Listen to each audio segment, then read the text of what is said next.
오늘은 9월 2일 화요일 아침입니다. 함께 나눌 말씀은 열왕기상 9장 1절부터 9절까지의 말씀이며 먼저 1절부터 2절 말씀 읽겠습니다. 솔로몬이 여호와의 성전과 왕궁 건축하기를 마치며 자기가 이루기를 원하던 모든 것을 마친 때에 여호와께서 전에 기브온에서 나타나신 같이 다시 솔로몬에게 나타나사 솔로몬에게 첫 번째로 나타나신 때는 그가 왕의 자리에 오른 후 기브온 산당에서 드는 마음, 즉 지혜를 구한 때였습니다. 오늘 본문에서 하나님은 두 번째로 나타나십니다. 앞선 본문에서 성전 봉헌식이 나왔기 때문에 그 직후로 생각하기가 쉬운데 1절에 나오듯이 성전과 왕궁 건축 후였습니다. 솔로몬이 왕이 된 후 성전 건축 준비에 4년, 성전 건축에 7년, 왕궁 건축에 13년이 걸렸습니다. 도합 24년입니다. 즉 기브온 산당에서 하나님의 나타나심을 체험한 후 24년이 지난 지금 다시 하나님을 경험하게 되는 순간입니다. 이제 하나님께서 말씀하십니다. 먼저 3절입니다. 여호와께서 그에게 이르시되 내 기도와 내가 내 앞에서 간구한 바를 내가 들었은즉 나는 내가 건축한 이 성전을 거룩하게 구별하여 내 이름을 영원히 그곳에 두며 내 눈길과 내 마음이 항상 거기에 있으리니. 솔로몬이 성전 봉헌 중 성전을 향하여 비는 기도를 들으시옵소서라고 간구하였는데 그에 대해서 하나님께서 응답하신 것입니다. 내 이름과 눈길과 마음이 항상 그곳에 있을 것이다 라고 말씀하십니다. 4절과 5절입니다. 내가 만일 내 아버지 다윗이 행함같이 마음을 온전히 하고 바르게 하여 내 앞에서 행하며 내가 내게 명령한 대로 온갖 일에 순종하여 내 법도와 율례를 지키면 내가 내 아버지 다윗에게 말하기를 이스라엘의 왕위에 오를 사람이 내게서 끊어지지 아니하리라 한 대로 내 이스라엘의 왕위를 영원히 견고하게 하려니와. 하나님은 말씀하십니다. 성전이 있다고 해서 무조건적으로 너가 복을 받는 것은 아니다 라고 말씀하십니다. 그보다도 하나님의 명령과 법도와 율례를 순종하고 지키는 것이 더 먼저라고 말씀하십니다. 다윗의 유언이자 기브온 산당에서 말씀하셨던 그 언급을 다시 하고 계시는 것입니다. 복을 언급하시고 이제는 화도 말씀하십니다. 6절에는 이렇게 하면 화를 받는다라고 말씀하십니다. 만일 너희나 너희의 자손이 아주 돌아서서 나를 따르지 아니하며 내가 너희 앞에 둔 나의 계명과 법도를 지키지 아니하고 가서 다른 신을 섬겨 그것을 경배하면. 하나님은 세 가지에 대해서 경고하십니다. 순종하지 않는 것, 계명을 지키지 않는 것, 그리고 우상 숭배입니다. 만약 이러한 세 가지를 행하게 되면 다음과 같은 화가 있을 거라 말씀하십니다. 7절에서 9절입니다. 내가 이스라엘을 내가 그들에게 준 땅에서 끊어버릴 것이요.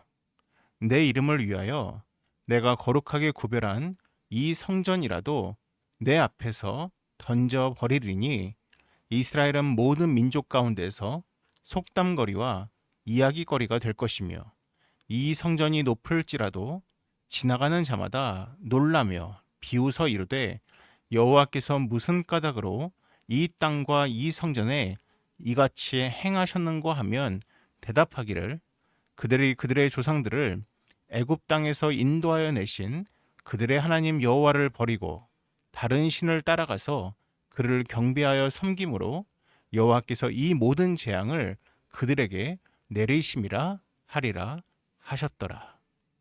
하나님의 화는 강합니다. 이스라엘 민족이 가나안 땅에서 끊어지게 될 것이고 하나님께서 성전을 던져버릴 것이며 이방인들의 조롱거리가 될 것이라 말씀하십니다. 8절에 이 성전이 높을지라도 라고 언급되어 있는 부분은 하나님이 진노하셔서 성전을 던져버리겠다는 것과 강한 대비를 이룹니다. 성전의 웅장함이 결코 신앙의 보증수표가 되지는 않는다라는 것입니다. 십자군 전쟁 당시 이 전쟁에 참여한 군인들에게 죄의 벌을 면제해 주겠다라고 그 당시 교황이 공표했습니다.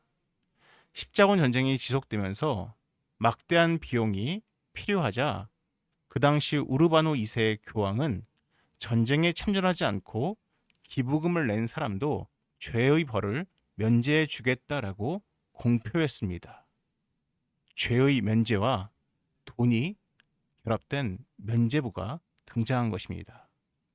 그리고 시간이 지나서 1503년 율리우스 2세 교황이 등극한 후 그는 성 베드로 대성당의 재건축을 지시했습니다. 그는 기독교 역사상 가장 위대한 건축물을 만들고 싶어 했습니다. 그래서 우리가 알고 있는 미켈란젤로나 라파엘로 같은 당대의 위대한 예술가들이 여기에 훗날 참여하였습니다. 그런데 문제는 돈이었습니다. 그때 다시 등장한 것이 바로 면제부였습니다. 후임자인 레오 10세도 성전 건축을 위해서 면제부를 판매했습니다. 그런데 이번에는 단순 판매가 아니라 사람들에게 지옥에 대한 두려움을 불어넣으면서 면제부 판매를 부추겼습니다. 이제는 단순한 죄의 면제가 아니라 구원을 받을 수 있다라는 메시지로 바뀌었습니다. 이렇게 면제부를 판매한 돈의 절반은 베드로 성당 건축에 들어가고 나머지 절반은 성직자들의 몫이 되었습니다. 이 모습을 보던 34살의 한 젊은 수도사가 참지 않고 자신의 주장들을 담은 95개 조항들을 독일 비텐베르크 성의 교회 문에 못으로 박았습니다. 그 95개 조항에는 여러 내용들이 담겨 있었는데 그 가운데에는 성 베드로 성당 신축을 위해서 이렇게 많은 돈을 허비하는 것은 불합리하다. 교황의 수입이 오늘날 가장 부한 사람의 것보다 더 많은데 왜 그 돈으로 베드로 성당을 짓지 않느냐. 자기 양들의 가죽과 살과 뼈로 지을 바에는 차라리 베드로 성당을 재가 되게 버려두는 것이 옳다라고 내용이 써 있었습니다. 또한 돈으로 죄의 처벌을 면할 수도, 돈으로 구원을 살 수도 없다는 메시지였습니다. 이를 통해서 종교개혁의 거센 파도가 강렬하게 물결치기 시작했습니다.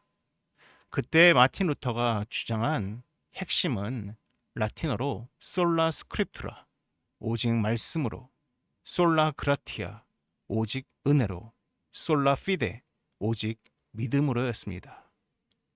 마틴 루터가 외쳤던 성 베드로 성당이 구원을 보증해 주는 것이 아니라 오직 믿음, 은혜, 말씀이 구원을 위한 통로라고 전했던 그 메시지는 이미 마틴 루터로부터 약 2500년 전 하나님이 솔로몬에게 주셨던 말씀과 닮아 있습니다. 이 높은 성전이 있다고 해서 너희 가운데 구원이 임하는 것이 아니라 나에게 순종하고 율례를 지키고 우상 숭배를 멀리할 때 내가 너와 함께 하겠다라는 바로 하나님의 말씀과 닮아 있었습니다. 혹시 우리에게도 성 베드로 성당 같은, 솔로몬 성전 같은 혹시 하나님이 아닌 다른 무언가를 내세우는 것은 혹시 있지 않겠습니까? 모태신앙, 교회의 직분, 하나님 앞에서의 봉사, 혹은 내가 드렸던 헌금, 아니면 내가 이 땅에서 행하고 있는 그러한 좋은 선행들이 나의 구원을 보증해 준다라고 혹시 착각하고 있지는 않으십니까? 오직 하나님에 대한 믿음과 순종, 그리고 하나님 주시는 그 은혜만을 통해서 구원을 얻을 수 있다라고 고백할 수 있는 우리가 되었으면 좋겠습니다. 기도하겠습니다. 사랑이 많으신 하나님 아버지, 하나님, 우리가 이 신앙생활의 여정 가운데서 우리가 본질을 잊지 않는 자들이 되게 하여 주시옵소서. 하나님 또한 하나님이 아니라 다른 무언가를 내세우고 드러내면서 그것을 의지하는 마음이 있다면, 혹은 그것을 자랑하는 마음이 있다면 모두 내려놓게 하시고 오직 하나님만을 드러낼 수 있는 우리가 되게 하여 주시옵소서. 이 모든 말씀 예수님의 이름으로 기도드립니다. 아멘. 여러분, 이어서 화면에 보이는 기도의 제목으로 함께 기도하시기 바랍니다.